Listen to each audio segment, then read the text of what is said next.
On a freezing winter afternoon, a little girl's life hung by a thread. No one stopped to help. Until a quiet delivery, single dad appeared, cradling her in his arms, racing against time. But what he didn't know was that the biggest obstacle standing in his way was her own grandmother. And what happened next would change not just one life, but an entire family.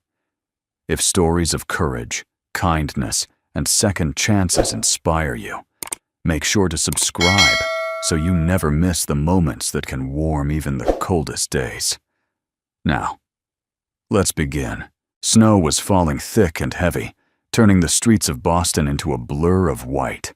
The late afternoon sky was the color of steel. The air was sharp enough to sting the lungs. Inside an old delivery truck, Marcus Hale gripped the steering wheel with one hand. His other arm held an unconscious 8-year-old girl close against him. Her name was Emma. Her skin was pale, her lips tinged blue. The dashboard clock glowed a relentless truth. 12 minutes left. 12 minutes to get her to the hospital before the doctor's warning from his phone call became a death sentence. Marcus pressed the accelerator, weaving through traffic with the precision of a man who had once navigated war zones. His mind was focused, but his heart pounded with urgency. The city's sounds faded into the background, just the roar of the engine, the whisper of tires over snow, and the faint, shallow breaths against his chest. Ava and June, his twin daughters, sat in the back seat, their eyes wide, clutching each other as if their small arms could help keep Emma alive. "Is she going to be okay, Dad?" June's voice cracked. Marcus didn't answer. There was no time for comfort, only for action. The light ahead turned red, but Marcus didn't slow down. The intersection was nearly empty, and he blew through it, his truck bouncing over a patch of ice. He could already see the hospital's direction in his mind, mapping the shortest path. Then it happened. A black luxury SUV swung out from a side street and stopped broadside across his lane. Tires screeched, snow sprayed. Marcus slammed the brakes, the truck shuddering to a halt inches from the SUV's polished door. The driver's door opened with slow, deliberate force. Out stepped a woman in a heavy fur coat, her silver hair pulled back into an immaculate twist. She was in her 60s, her posture rigid, her gaze cold as winter itself. Evelyn Hart. She walked to the front of the SUV, glancing at the faint scrape where the truck had nearly grazed her car. She pointed a gloved hand at Marcus. "You hit my vehicle. You are not going anywhere until we sort this out." Marcus lowered the window halfway, letting the bitter wind rush in. "Ma'am, I didn't hit you. I need you to move your car. This little girl is in critical condition. I'm taking her to the hospital." Evelyn's eyes narrowed. "I've heard that one before. People make up stories all the time to get out of trouble. You damaged my car. You will apologize properly and agree to cover the cost." Marcus glanced at the clock again. 11 minutes left now, and back to her. "Please. She's not breathing right. Every second matters." But Evelyn didn't even look at Emma. I said, "Apologize and settle this, or neither of us is going anywhere." From the back seat, Ava leaned forward, her voice trembling. "She's really sick. Please help us." June clutched Emma's limp hand, trying to keep it warm. Marcus fought the urge to shout. Years in the military had taught him to channel urgency into action, not anger. "Ma'am, if she were your granddaughter, would you want me to wait here arguing?" Evelyn folded her arms. "She's not my granddaughter. She's none of my concern." 10 minutes left. The snow seemed to fall faster. The air in the truck felt heavier. Marcus's pulse roared in his ears. From his pocket, his phone buzzed. A text from Dr. Sarah Nguyen, his neighbor, and the pediatric cardiologist he had called earlier. "Get her here now. You have less than 15 minutes." He leaned out the window, his voice low and steady. "I'm sorry if my truck touched your car. I truly am. but I will not stop to argue while a child dies in my arms. Please, move your vehicle." Evelyn tilted her chin up. "Not good enough. You can say you're sorry from your knees." Marcus stared at her, disbelief flashing across his face. The world seemed to narrow to the space between them. The ticking clock, the cold air, the shallow breaths of the child in his arms. 9 minutes left. Emma gave a faint, strangled gasp. Then her head lolled. Marcus felt her chest go frighteningly still for a moment. A lifetime of battlefield emergencies told him what that meant. He opened the truck door in one motion, stepping out into the snow with Emma cradled against him. "You can stand here and talk about car repairs, or you can move your vehicle and help save a life. Choose." Evelyn took half a step back but didn't move to her SUV. "You think you can threaten me? You have no idea who you're dealing with." Marcus's voice hardened. "You're right. I don't know you, but I know what it's like to watch someone die because help came too late. I will not let that happen today." From somewhere down the block, a siren wailed faintly, but it was still too far away. The snow kept falling. The cold bit into his skin. 8 minutes. Marcus looked into the SUV's dark windows, then down at Emma's pale face. He made his decision. Without another word, he shifted Emma carefully back into the passenger seat, slammed the truck door, and threw the gear shift into reverse. Tires spun, catching just enough traction to slide backward into the sliver of space between the SUV and the curb. He gritted his teeth, angled the wheel, and forced the truck past, the side mirror scraping the snow off Evelyn's door. Her outraged shout was lost behind him as the truck roared forward. 7 minutes left. The hospital was still miles away, but Marcus's jaw was set. Whatever it took, he was getting Emma there. The night before the snowstorm, Marcus Hale was unloading boxes from the back of his delivery truck into a dimly lit warehouse. His breath rose in faint clouds, and the ache in his shoulders was the kind of ache he welcomed. It meant he had earned an honest day's pay. At 35, Marcus carried himself with the quiet composure of someone who had seen too much of the world's chaos to be impressed by noise or flash. Once a Navy corpsman with the Marine Corps, he had treated the wounded under fire, hauled bleeding comrades through hostile streets, and watched too many sunsets turn into memorials. Those days had left him with a back that ached in cold weather, a collection of scars, and an unshakable code. Never leave anyone behind. When the war ended for him, civilian life proved harder in ways he had not expected. No one saluted you for getting up at 4 a.m. No one handed you a medal for making rent on time. Instead, he drove a beat-up delivery truck for a regional courier company, dropping packages on doorsteps where people barely looked up from their phones. Home was a 2-bedroom apartment above a laundromat in South Boston. The rent was reasonable, the walls thin, and the smell of detergent drifted into the hallway every evening. Inside, warmth came not from the old radiator, but from the laughter of his 8-year-old twin daughters, Ava and June. The girls were everything to him. Ava was the cautious one, the thinker, with a habit of reading the instructions twice before opening a game. June was pure energy, leaping before she looked, her giggles spilling into every corner. They had their mother's bright eyes, but little memory of her. She had left when the twins were toddlers. Since then, it had been Marcus, the girls, and the small orbit of their world together. Their days followed a steady rhythm.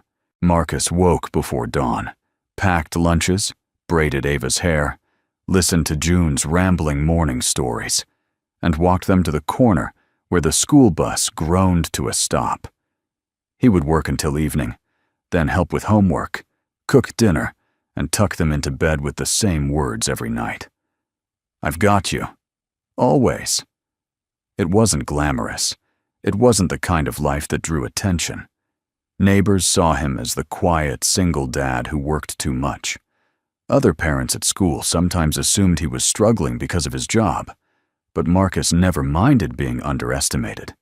It gave him space to move through the world unseen, like a shadow with a purpose. His principles were simple. You did the right thing, even when no one was watching. You stepped in when someone was in trouble, no matter the inconvenience. In the service, that had meant dragging a wounded man across a kill zone. In civilian life, it could mean pulling over to help change a stranger's flat tire, or buying lunch for the kid who'd forgotten his wallet. Big or small, you acted. Marcus had never been the type to ask for thanks. The work itself was the reward. Still, he knew the cost of caring. Sometimes it pulled you into situations you didn't expect, and sometimes it hurt. But he would rather live with the pain of trying than the regret of doing nothing. 2 blocks away, in a very different kind of home, Alexandra Wynne was packing for a last-minute business trip. The CEO of Wynne Developments was a study in precision, tailored suits, decisive speech, an aura that could still a boardroom. Her life revolved around contracts, investors, and the next expansion deal.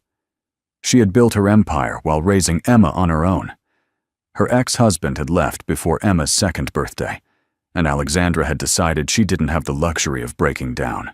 She poured herself into work, determined to give her daughter every advantage. But success came at a cost. Alexandra's relationship with her mother, Evelyn Hart, was complicated. Evelyn had been a widow for nearly 20 years and carried her own hardened rules about the world. Where Alexandra saw opportunity, Evelyn saw risk. Where Alexandra spoke of trust, Evelyn countered with caution. They agreed on one thing. Emma's well-being mattered above all. Yet even there, tensions flared. Evelyn wanted to protect Emma by shielding her from everyone she deemed unworthy. Alexandra wanted her daughter to learn the strength of standing on her own. The evening before the storm, Alexandra called home from her office. Evelyn answered on the 3rd ring. "I'll be leaving in the morning," Alexandra said. 3 days in New York. Can you keep Emma at your place until I'm back?" Evelyn's voice was crisp. "Of course. She'll be safe here. You know I won't let anything happen to her." Alexandra hesitated, picturing her daughter's small hands clutching the edge of a book, her hair falling over one eye. "Tell her I'll call before bed. And thank you, Mom." After they hung up, Alexandra stood for a moment at her window, watching the city lights flicker. She had learned to trust her mother's intentions, if not always her methods. Emma adored her grandmother. There was no reason to think the next 3 days would be anything but ordinary. Back in South Boston, Marcus sat at his kitchen table after the girls were asleep, sipping coffee that had long gone cold. His truck keys lay beside the folded delivery schedule for tomorrow. He didn't know it yet. But before another 24 hours passed, his quiet, invisible life would collide with Alexandra Wynne's world, and with Evelyn Hart, in a way none of them could have imagined. And when that collision came, the choice between standing aside or stepping in would not be a choice at all. For Marcus Hale, there was only one way to live. The wind cut sharp across the open streets as Marcus guided his delivery truck through the upscale district of Wynne residences. The wrought iron gates gleamed black against the whiteness of the snow, flanked by manicured hedges, now bowed under icy weight. He had 2 more packages to drop off before heading home to Ava and June, who were waiting to help make dinner. Marcus's instincts from years as a Navy corpsman kicked in before his mind even processed who she was. He braked hard, threw the truck into park, and was already out the door. The girl lay face down in the drift, her coat half unzipped, snowflakes melting against flushed cheeks. He knelt, rolling her gently onto her back. Her breathing was shallow, irregular. The pulse under his fingertips was thready, skipping beats. "Hey, sweetheart. Stay with me," he said, voice calm but firm, the same tone he had used with wounded Marines under fire. He brushed her hair back, recognizing the delicate features from a distance. Emma Wynne. He had seen her a few times before in passing, stepping out of black cars with her mother or grandmother. There was no sign of anyone else around. Marcus yanked his phone from his jacket pocket, dialing 911. The dispatcher's voice came crisp over the line. Boston Emergency Services. This is Marcus Hale. I have an 8-year-old female, unconscious, difficulty breathing, outside the Wynn Residence's main gate. I'm a former Navy medic. We need an ambulance now. The dispatcher asked for details, and Marcus gave them quickly. Age, pulse rate, breathing pattern, possible hypothermia. He ended the call and immediately tapped another number. Dr. Sarah Nguyen. Sarah answered on the second ring, her voice alert despite the hour. Marcus? Emma Wynn, he said, already shrugging off his coat. Outside the Wynn gate. She's unconscious. Ambulance is on the way, but they said heavy snow is slowing them. What do I do? Keep her airway clear, get her warm, and keep her head elevated slightly, Sarah said. If her breathing stops, start rescue breaths. But Marcus, if that ambulance doesn't get there in 10 minutes, you drive her yourself. I hear you. From the corner of his vision, movement. 2 small shapes running through the snow. Ava and June. They had begged to ride along on his last delivery, so they could help with packages, and he'd agreed. Dad! Ava's voice wavered. Is she okay? Marcus looked at them, calculating fast. Blankets! Back of the truck now. The girl sprinted to the open cargo door, returning seconds later with the wool blankets Marcus kept for emergencies. Ava knelt beside him, tucking one around Emma's legs with meticulous care, making sure no snow touched her skin. June wrapped the other around Emma's shoulders, then cupped the girl's icy hand between her own. Stay warm, okay? June whispered, as if Emma could hear her. The image might have been ordinary, children huddling together in the snow, but there was nothing ordinary about the urgency in their movements. The 3 of them worked like a small, practiced unit, each knowing what had to be done without wasted words. Marcus slid his coat beneath Emma, creating a buffer from the frozen ground. He lifted her gently into his arms, cradling her head against his chest to keep her airway open. Her lips were bluish now. Every second felt like sand slipping through clenched fists. Somewhere far off, the sound of sirens began, muffled by the storm. He glanced at the street and saw nothing but white. Ava's eyes darted to him. Dad, they're not going to make it, are they? He didn't answer directly. They're trying, but we're not going to wait. June bit her lip. What do we do? Marcus was already moving toward the truck. We drive her ourselves. He opened the passenger door and eased Emma into the seat, propping her with blankets so her head stayed slightly upright. Ava climbed in beside her, holding her hand. June scrambled into the back, positioning herself where she could keep the blanket tucked tight around Emma's shoulders. Marcus slammed the driver's door, the cab filling with the smell of cold air and wool. The sirens were still distant, swallowed by the storm. He turned the key. The engine coughed, then caught. As the truck rolled forward, the tires slipping over ice, Marcus felt the familiar focus of combat settle over him. His daughters were quiet, each keeping one hand on Emma. He knew the hospital was 15 minutes away on a clear day. Tonight, in the storm, it could be twice that. He pressed the accelerator. In the back of his mind, Sarah's words echoed. 10 minutes. If the ambulance doesn't make it, you drive her yourself. He was doing exactly that. And he wouldn't stop for anything. Not for the storm. Not for traffic. Not for anyone who thought their convenience mattered more than a child's life. Because Marcus Hale had made a promise long ago. To his daughters, to the Marines he had served with, to himself. He would never leave anyone behind. And tonight, that promise was the only thing standing between Emma Wynn and the dark. The traffic lights ahead glowed red through the white blur of falling snow. Marcus slowed just enough to navigate the icy intersection, his mind locked on the hospital that was now less than 10 minutes away. Ava kept a steady hand on Emma's shoulder, while June adjusted the blanket every few seconds to keep the girl warm. Then, without warning, a black luxury SUV slid into the intersection from the right, stopping dead across both lanes.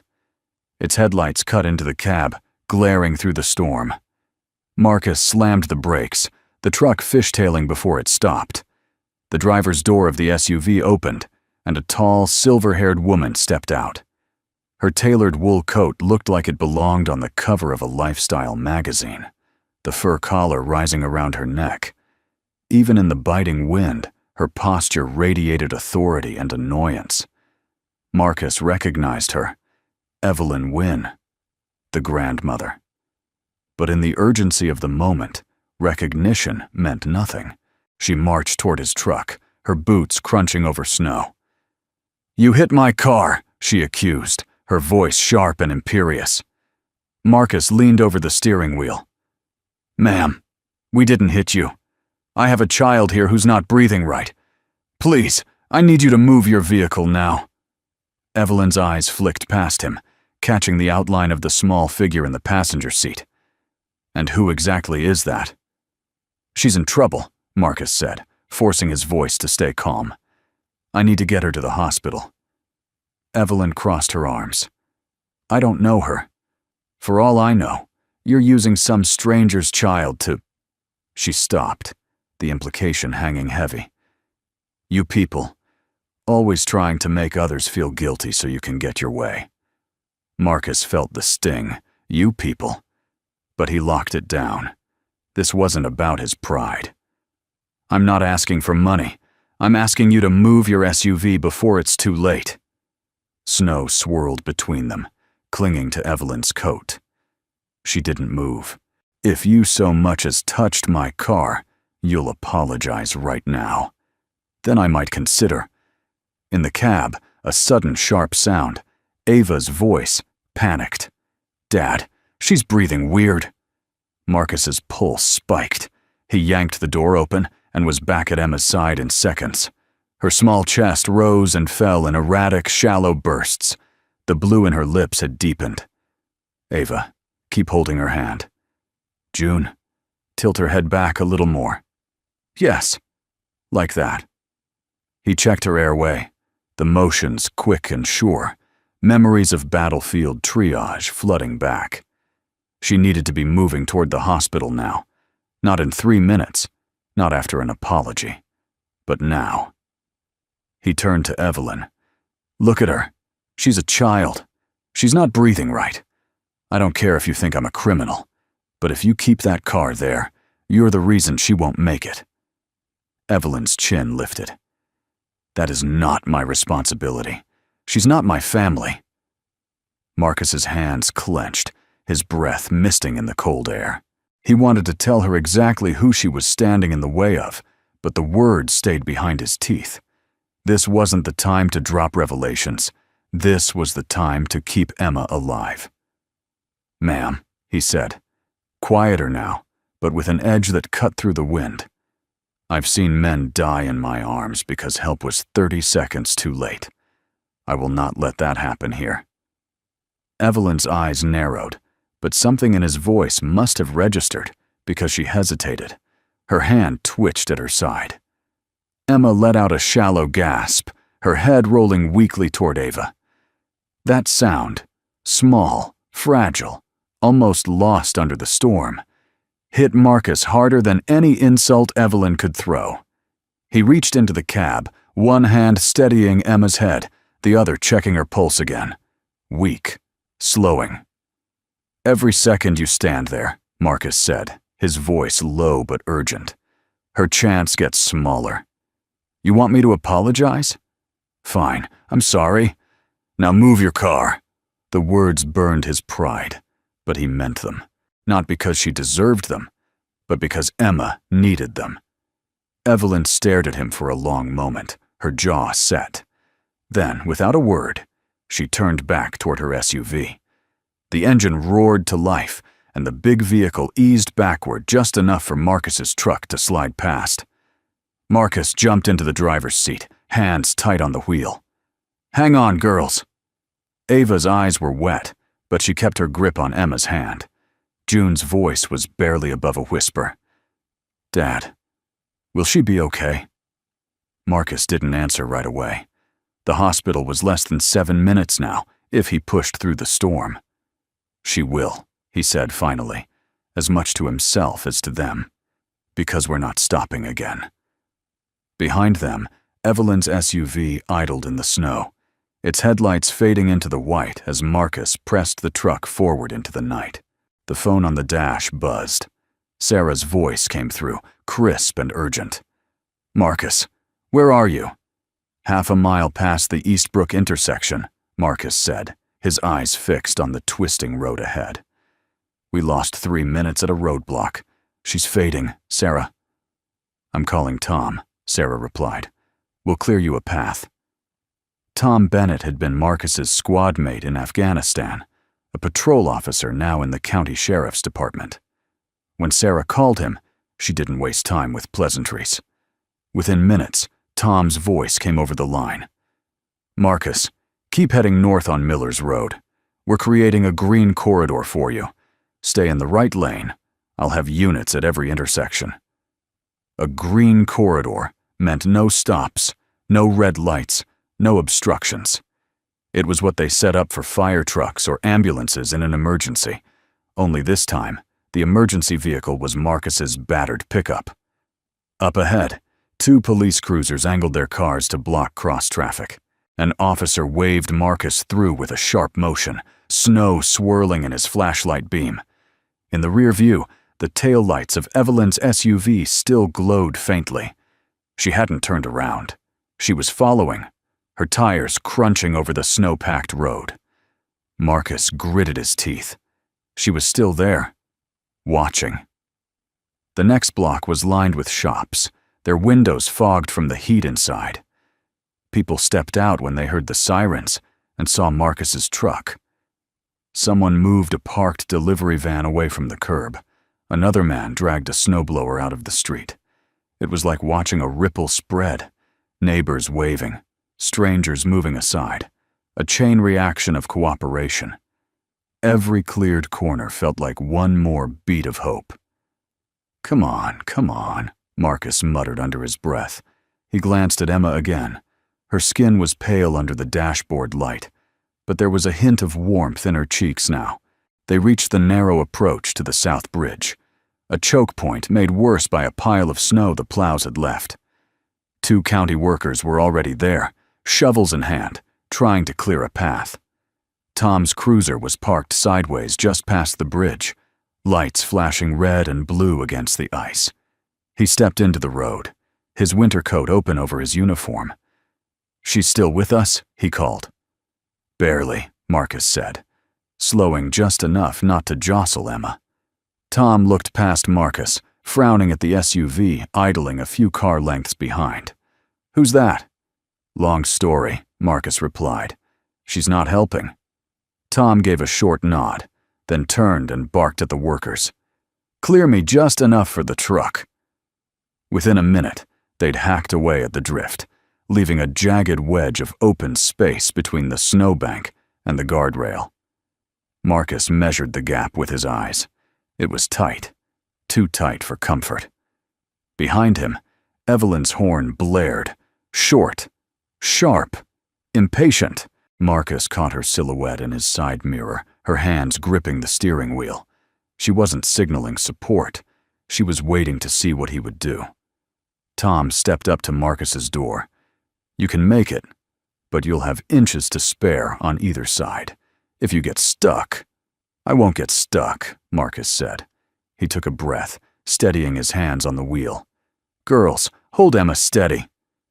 Ava and June tightened their arms around the blanket, bracing themselves as Marcus eased the truck forward. The tires crunched over the packed snow, the frame vibrating as the fenders scraped the icy walls of the drift.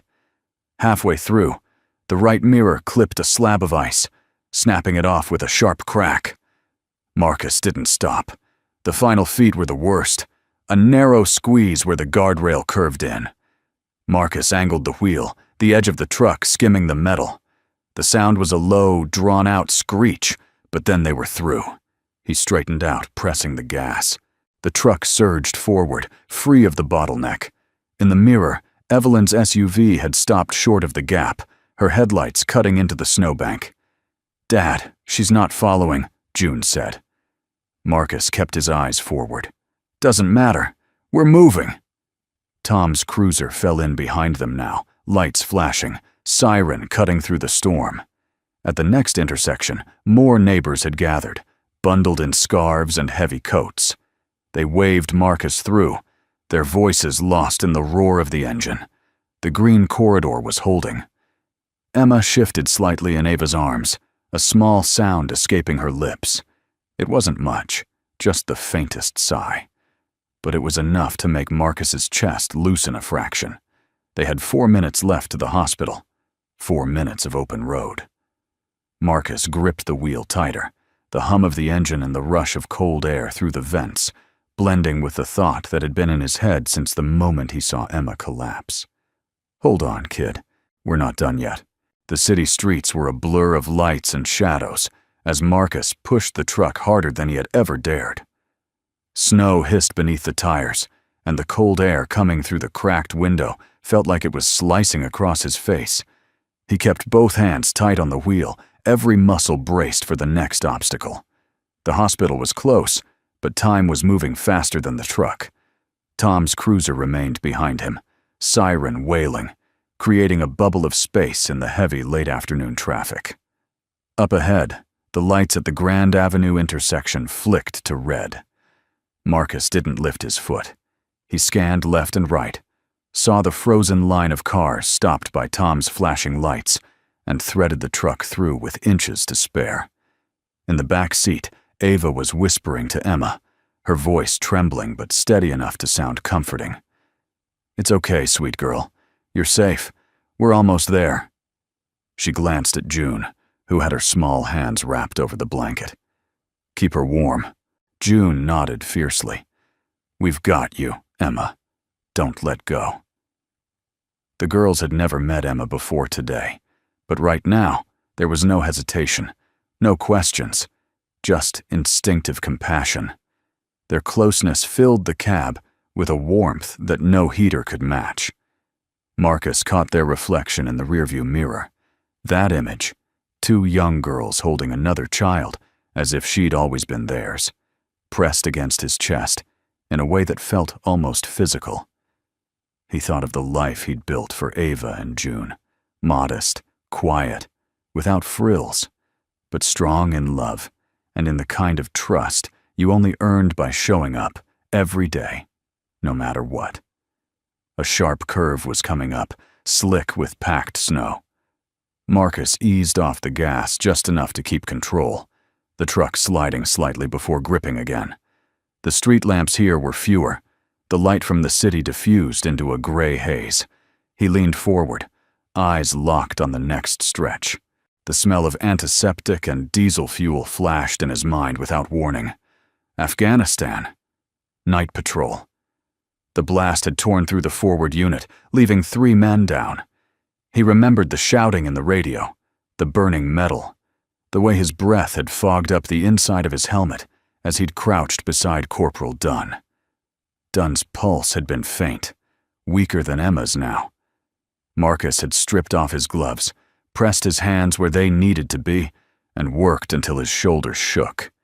They'd made it to the field hospital in time, but just barely. That was the thing about barely. You only got it if you refused to stop moving.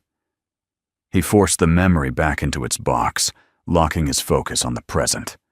This was the same fight, just a different battlefield. 2 minutes out, Tom's voice came through the CB. Marcus didn't answer. He didn't need to.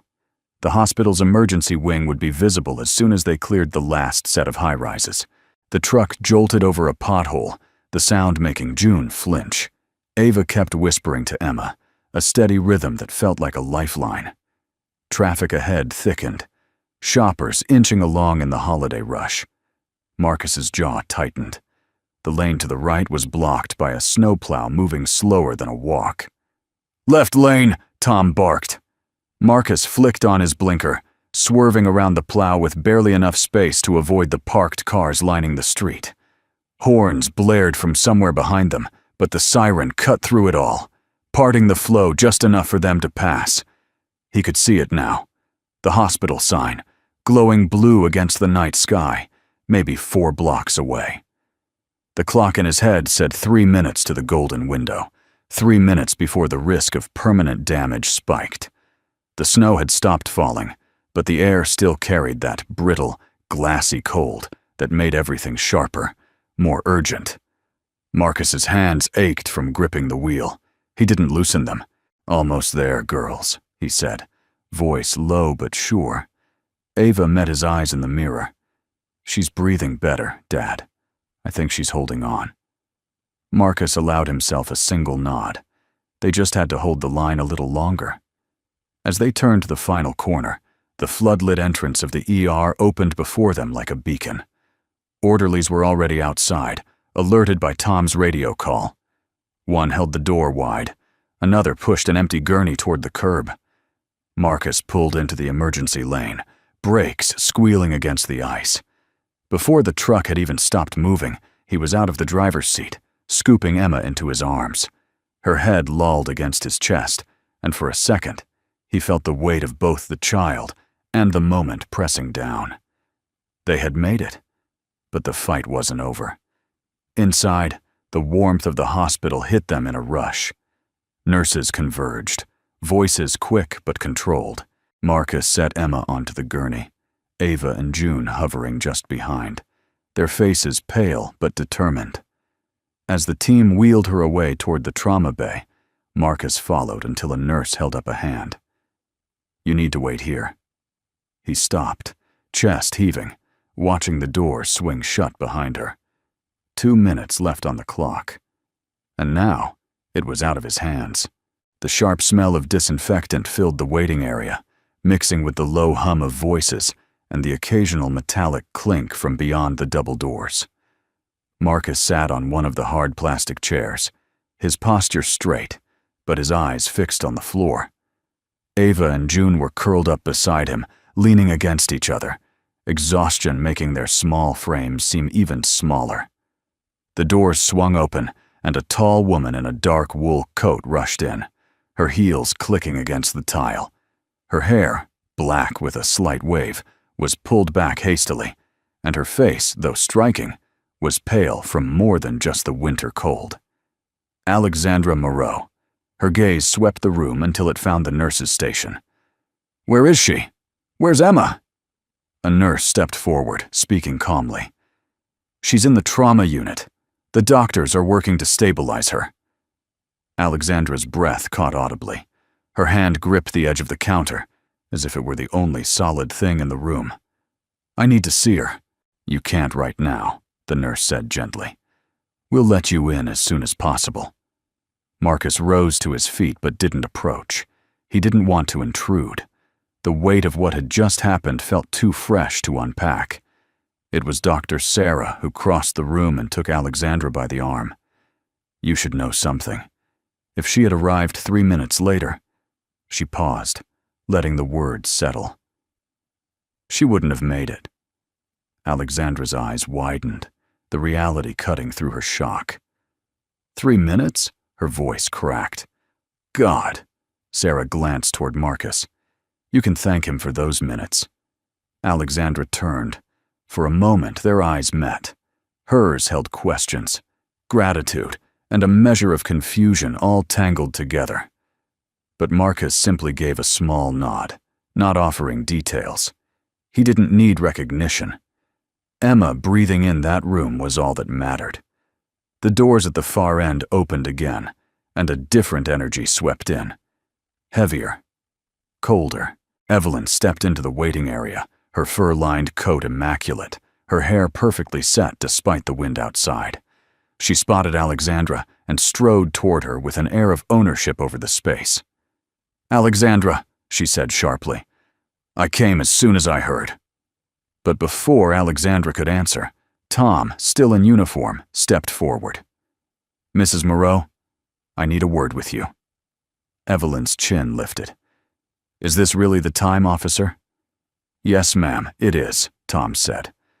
"We have multiple witnesses who confirm you blocked a vehicle en route to this hospital about 30 minutes ago. That vehicle was transporting an unconscious child in critical condition." Evelyn's eyes narrowed. "That's absurd. Some delivery man tried to run a light and—" Tom's voice stayed level. "The child in that vehicle was your granddaughter." The color drained from Evelyn's face so quickly it was almost visible. She blinked once, twice, as if the words didn't quite fit into her mind. "My... what?" Alexandra turned slowly toward her mother, her voice low but sharp. "Emma. She was in that truck, Mother." The silence in the waiting room thickened. Even the background noises of the hospital seemed to fade for a moment. Evelyn's mouth opened, closed, then opened again. I didn't know. I thought—" She stopped, her voice catching on something between shock and a plea. "I didn't know it was her." Sarah stepped forward, her expression unreadable. "She was in respiratory distress. Every minute mattered. That delay could have—" She stopped herself, letting the unfinished sentence hang in the air like a weight. Evelyn's hands trembled slightly as she clutched her handbag. She turned her gaze toward Marcus, but his face remained calm, unreadable, his eyes holding no trace of gloating or reproach, just quiet resolve. That, more than anger, seemed to shake her. I was only trying to—" she began again. But Alexandra cut her off, her voice tight with controlled fury. "You were trying to prove a point, and you almost killed her." Evelyn took a step back, as if the words themselves had pushed her. She looked smaller now, the confident tilt of her shoulders collapsing under the realization of what she had done. Marcus returned to his seat beside Ava and June. The girls stayed close, their eyes flicking between the adults, sensing the tension without fully understanding it. The double doors opened once more, and a nurse called for Alexandra. She hurried forward without another word, disappearing into the hallway toward her daughter. Evelyn remained standing in the middle of the waiting room, her eyes unfocused, her lips moving slightly, as though she were speaking to herself. She didn't follow Alexandra. She didn't move toward Marcus. She just stood there, the weight of her actions settling deeper with every passing second. Tom gave Marcus a nod before stepping outside to handle some paperwork. In the quiet that followed, Marcus rested his elbows on his knees, clasping his hands together.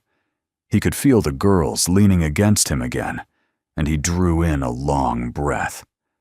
The fight to save Emma wasn't over. But tonight, truths had come to light. Truths that would change everything from this point on. Evelyn sat alone in the hospital's small family lounge, the muted glow of the wall-mounted TV casting shifting patterns across her face. The sound was off, but images of winter storms and city traffic rolled across the screen. She wasn't watching. Her mind was far away, circling the same thought over and over. She had stood in the way. The faint murmur of the hospital around her made her feel as though she were underwater. Every voice muffled, every movement slowed. She clasped her gloved hands together in her lap, but they still trembled. It had been years since Evelyn Moreau felt anything close to this. Regret was not a feeling she entertained often. She'd built a life on decisiveness, on staying in control.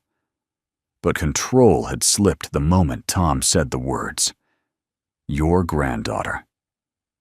The shock had hit her like a physical blow, and now guilt sat heavy in her chest, refusing to loosen its grip. Her thoughts pulled her back to another winter, decades earlier. She was younger then, still trying to prove herself in the family business. Driving home one late night, she had seen a man slumped on the side of the road, waving frantically for help. Without hesitation, she had pulled over, rolled down the window, and found herself yanked out of the car. The man had been part of a scam. She had been left in the cold, shaken, with bruises on her wrist and a stolen purse. The police recovered nothing. From that night on, she told herself a hard truth. Strangers could not be trusted.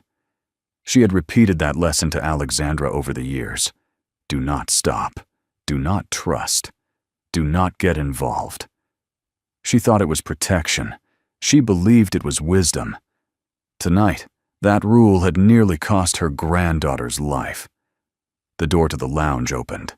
Alexandra stepped in, her shoulders stiff, her eyes red. She didn't sit right away, instead standing a few feet away from her mother. "She's stable," Alexandra said quietly. Evelyn's head bowed. Relief rushed in, but it only made the guilt sharper. Thank God. Alexandra's gaze was unwavering. You nearly stopped that from happening. There was no malice in her tone, but the bluntness cut just the same. Evelyn swallowed hard. Her voice, when it came, was quieter than she intended. I didn't know. I thought it was some stranger taking advantage of... She broke off, shaking her head. No, that's not an excuse. I was wrong. Alexandra didn't answer immediately. The silence stretched until Evelyn forced herself to meet her daughter's eyes. I'm saying this plainly, so there's no mistake, Evelyn continued. I was wrong. I let an old wound dictate my judgment, and it nearly killed her. The tension in Alexandra's posture softened slightly, though her expression stayed guarded. Then say it plainly, Mother. Evelyn took a steadying breath. I was wrong, and I am sorry. The words hung in the air between them, heavier than they seemed. For Evelyn, they felt like a small act of surrender. She was not a woman who apologized easily, not even to family. From the hallway beyond, Marcus appeared. His step was slow, deliberate, as though he were giving them space, but knew he couldn't avoid passing through. He paused in the doorway when he saw them together. Evelyn stood, her composure fraying. I owe you, she began, but Marcus lifted a hand gently. You don't owe me, he said, his voice calm, even. You owe her. He tilted his head slightly toward the direction of Emma's room. Then he added, with a quiet firmness that made the words settle deep. Just remember, next time, open the road. There was no accusation in his tone, no bitterness. It was simply truth. Evelyn's throat tightened. She nodded once, unable to speak. Marcus gave a small, polite nod in return and continued down the hallway toward the vending machines, Ava and June trailing a few steps behind. Alexandra watched him go, something unreadable flickering in her expression. When the door to the lounge closed again, Evelyn sat back down slowly. She was still Evelyn Moreau, the woman who made decisions and lived by them, but tonight had cracked something open inside her. For the first time in years, she wondered if the rules she lived by had been protecting her or imprisoning her. Somewhere down the hall, she heard a child's laugh, soft, brief, but alive. It was enough to make her eyes close for just a moment, the weight on her chest shifting slightly. She didn't know what the days ahead would hold. But one thing was certain. If that moment ever came again, she would move without hesitation. The morning light filtered through the blinds of Emma's hospital room, washing the walls in soft gold. Machines hummed steadily, their gentle rhythm a reminder that the worst had passed. Emma lay propped up against a pillow, a faint blush returning to her cheeks.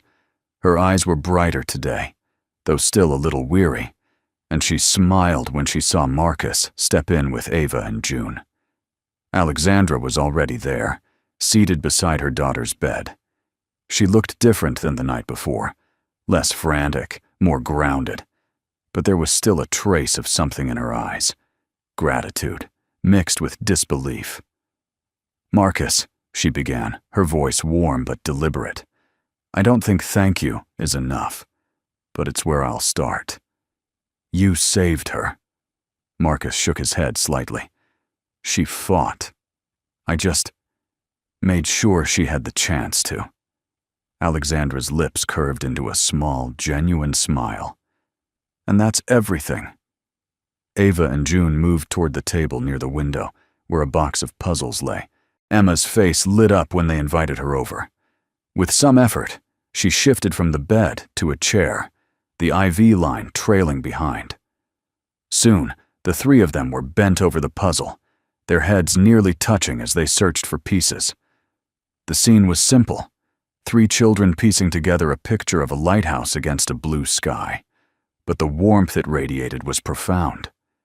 In the soft chatter between them, in Emma's giggle when June made a joke, in Ava's patient way of showing Emma where a piece might fit, there was a quiet healing taking place. Alexandra watched the children for a long moment, then glanced at Marcus. "They're good kids," she said softly. "They are," Marcus replied, pride in his tone. "They've had to be." The door opened, and Evelyn stepped in, a paper bag in her hands. Her movements were hesitant, unlike her usual commanding stride. She paused near the doorway, eyes flicking toward Emma before settling on Marcus. I wasn't sure what you liked," Evelyn said, holding out the bag. "These are cranberry scones. I baked them this morning." Marcus blinked. "You baked them?" His voice carried a note of surprise that made Ava glance over, curious. Evelyn cleared her throat, visibly uncomfortable under the attention.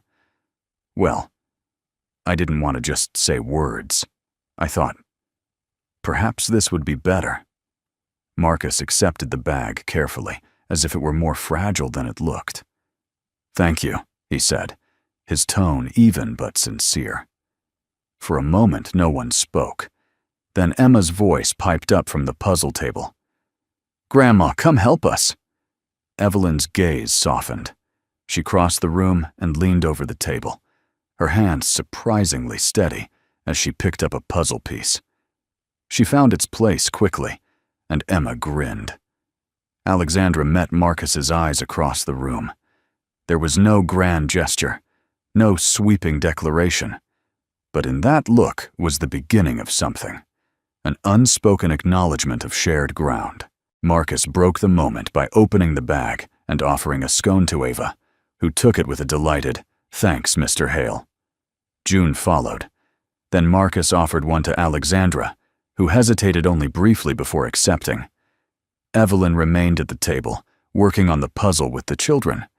Every so often, her eyes would flick toward Marcus, as if she were studying him in a new light. The room was filled with small sounds, the rustle of puzzle pieces, the faint laughter of the children, the quiet conversation between Marcus and Alexandra. There was no rush now, no frantic ticking clock. Just the slow work of mending what had been broken, piece by piece, much like the puzzle taking shape under small, determined hands.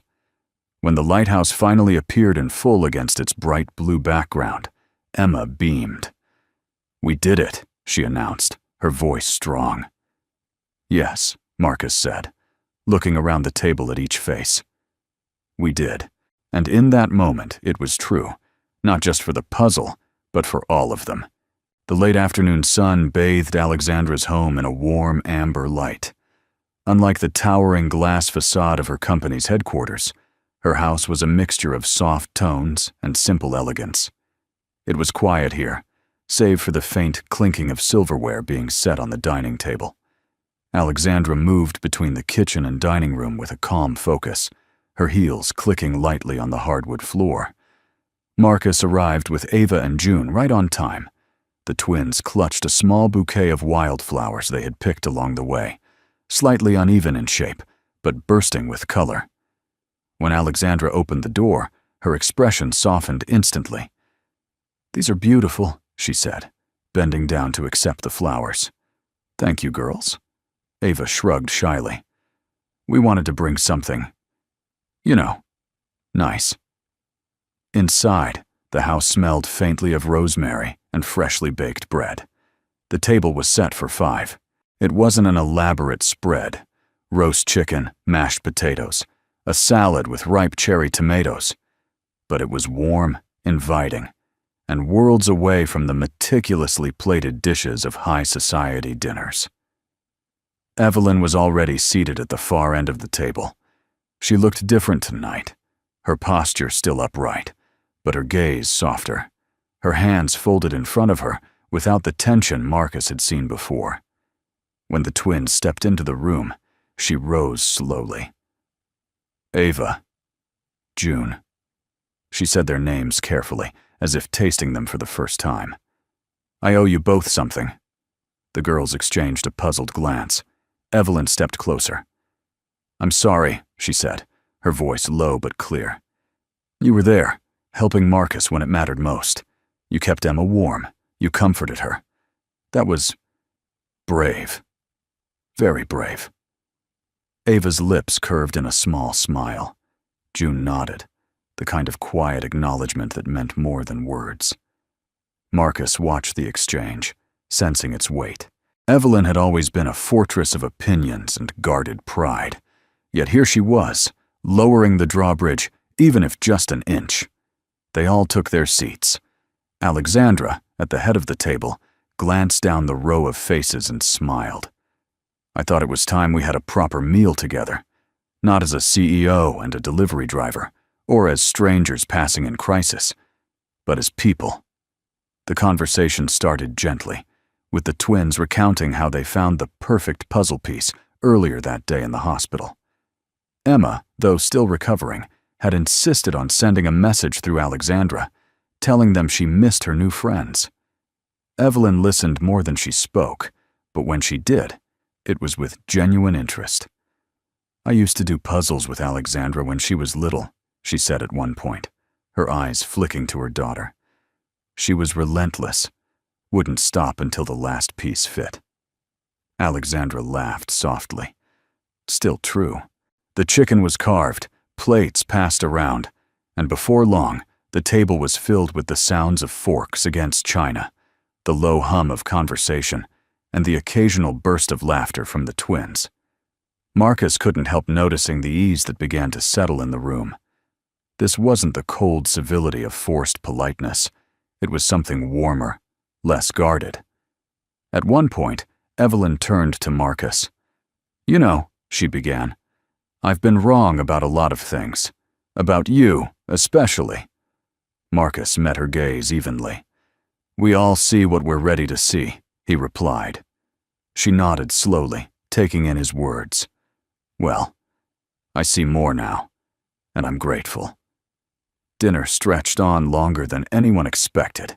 When dessert came, simple bowls of vanilla ice cream topped with fresh berries, the twins leaned back in their chairs, clearly content.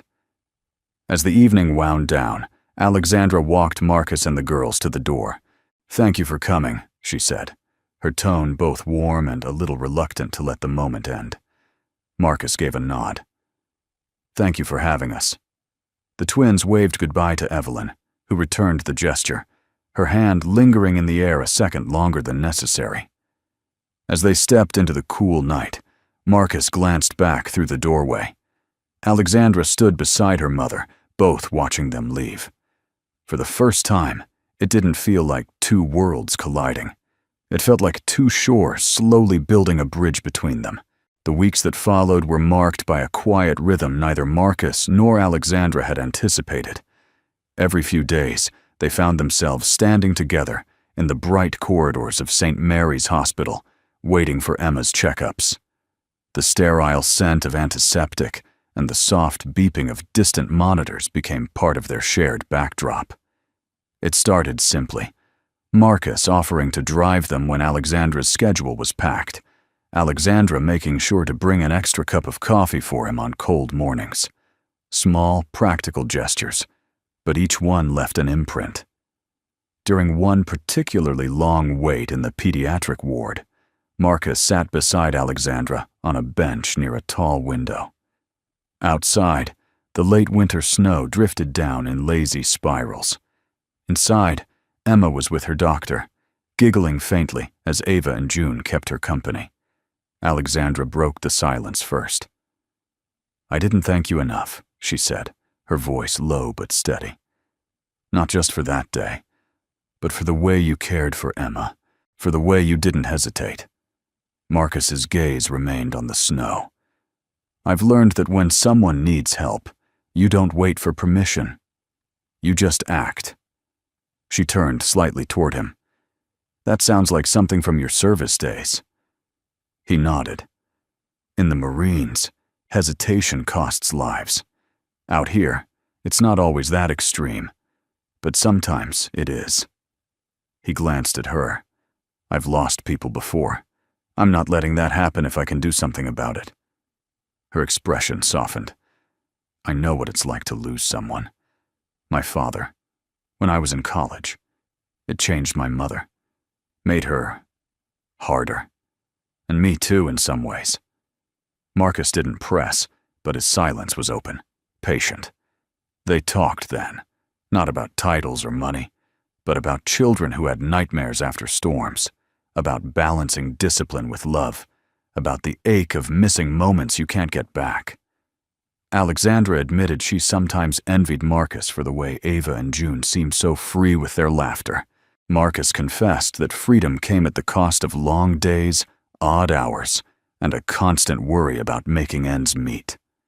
When Emma emerged from her appointment, holding Ava's hand, and grinning at June's whispered joke, the moment between Marcus and Alexandra broke gently, like a page turned rather than torn. Later that week, Evelyn invited Marcus and the twins over for tea. It was the first time she had done so without Alexandra prompting her.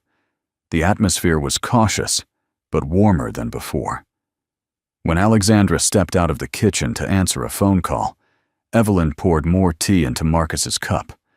Her eyes followed her daughter for a moment, before returning to him. "She's different lately," Evelyn said quietly. Marcus waited. "She laughs more, sleeps better. She's softer." Evelyn's voice lowered. "If you see a path for this, whatever it is between you two, and if she's willing, don't be the one to step away." Marcus looked at her, surprised. "Are you saying—" "I'm saying," Evelyn interrupted gently, "if my daughter feels safe with you, and my granddaughter lights up when you're around, then I won't stand in the way. Life's too short for pride to keep good people apart." Alexandra returned before Marcus could answer, but Evelyn's words hung in the space between them. A few days later, after another hospital visit, Marcus walked Alexandra and Emma to their car. The twins were already buckled in his truck, waving through the window. Snow crunched softly underfoot. Alexandra paused before getting in. "You've been more than I could have asked for," she said. Marcus gave a small smile. "And you've been braver than you think." Their eyes met, steady, unhurried. No promises spoken aloud, no declarations. Just a quiet recognition, a shared understanding that something was building between them. Alexandra glanced toward the twins, then back at him. "See you soon." "Count on it," Marcus replied. As she drove away, he watched the taillights fade into the falling snow, a warmth settling in his chest. For the first time in years, the road ahead didn't feel lonely. It felt open. A year had passed, but the memory of that winter day still lived quietly in the hearts of everyone who had been there. The snow had long melted, yet its lessons remained. Under a bright spring sky, the city gathered in the Central Park for the launch of the Green Corridor Initiative, a program ensuring that no emergency vehicle or citizen trying to save a life would ever be delayed again. It was funded by Wynn Enterprises and championed personally by Alexandra Wynn. But everyone knew its true seed had been planted in the desperate minutes when Marcus Hale drove a child he barely knew through a maze of obstacles, refusing to give up. Rows of folding chairs faced a small stage, draped in green banners. The scent of fresh-cut grass mingled with the light breeze. Families sat together, children chasing each other between the rows, their laughter carrying over the gentle hum of conversation. Evelyn stepped up to the podium. Her hair was perfectly arranged, but there was a softness to her now, a humility that hadn't been there before. The crowd quieted. "Last year," she began, her voice steady but tinged with emotion, "I made a mistake that could have cost a life. I acted out of fear, suspicion, and pride. I thought I was protecting what was mine.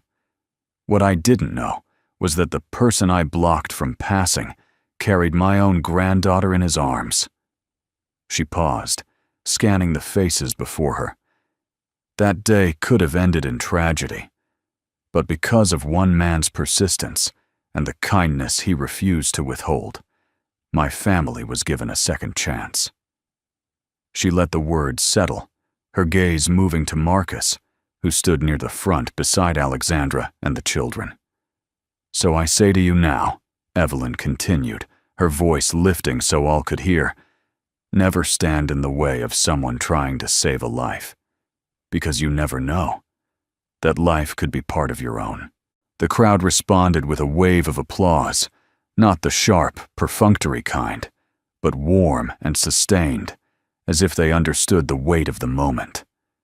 After the speeches, people mingled under the sunlight.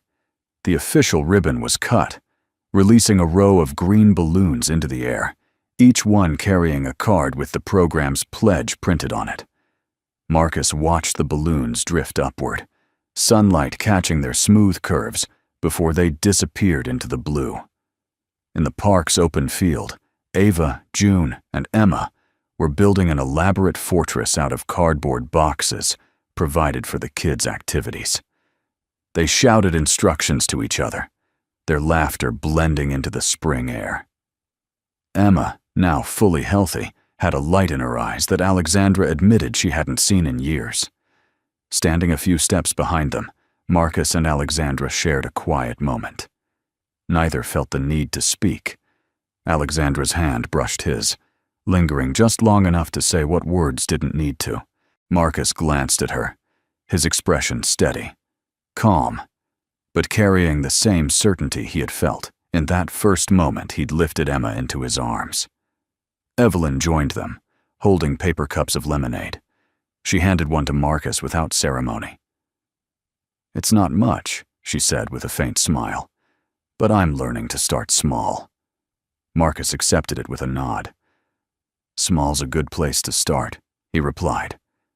"And maybe, just maybe, it's the start of making up for roads I once blocked, in traffic and in life." They stood together, watching the three girls race across the grass, their fortress now abandoned for the thrill of chasing bubbles. The wind carried their laughter far, mingling with the rustle of leaves and the distant sound of the balloons still floating somewhere above the city. In that moment, Marcus thought about how kindness often began, not with grand gestures, but with a single decision to act. One open door, one step forward, one choice to say yes instead of turning away. The sun warmed his face.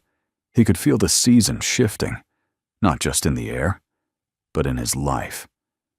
Because kindness had not only saved Emma's life that day, it had rebuilt bridges, mended old wounds, and given him something he hadn't dared imagine for himself in years. A home where love wasn't a memory, but a living, breathing promise. And as he stood there with Alexandra beside him, Evelyn at his other side, and the three girls chasing joy in the open field, Marcus knew with quiet certainty. Sometimes, saving one life saves an entire family. We'd love to know, where in the world are you watching from? Share it in the comments below. It's always heartwarming to see how far our stories travel. If this story touched your heart, I'd be truly grateful if you subscribed to the channel so we can share more moments of kindness, hope, and love together. Thank you for spending your time with us today. Your presence here means more than you know.